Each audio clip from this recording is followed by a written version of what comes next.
I love you, Allah.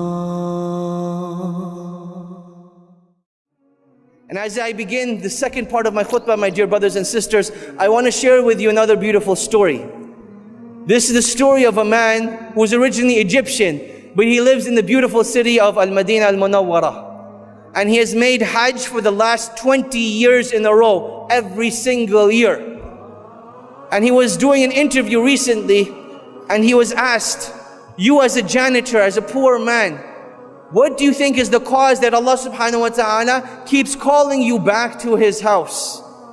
So in this interview, the man says, this is purely from the blessings of Allah subhanahu wa ta'ala. And I'm not sure of the exact reason, but I do remember a particular incident in my very first Hajj that I saved up for the whole entire year before I came for my first Hajj. And I went on this great journey. And as I'm on a bus on my way to Mecca, I see this old woman who is old in age, big in size, struggling to walk with her cane. And you can see that she is in an immense amount of pain. So I thought to myself, what type of individual would I be if I, as a young man, sat on a bus and this old woman had to walk all the way to Mecca? So while we were stuck in traffic, I got off the bus and I went to this woman and I said, oh my dear mother, I ask you by Allah that please take my seat and I will walk in your place instead.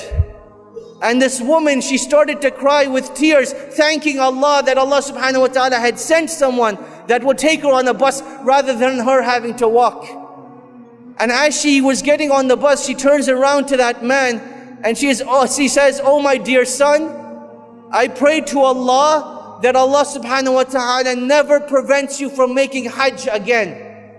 And he says, Allah knows best, but I believe that was the cause that each and every single year, Allah subhanahu wa ta'ala sends someone knocking on my door that requests my help in going for Hajj.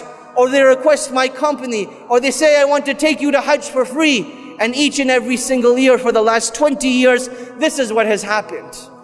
My dear brothers and sisters, when we make dua to Allah subhanahu wa ta'ala, we need to remember that nothing is impossible for Allah subhanahu wa ta'ala.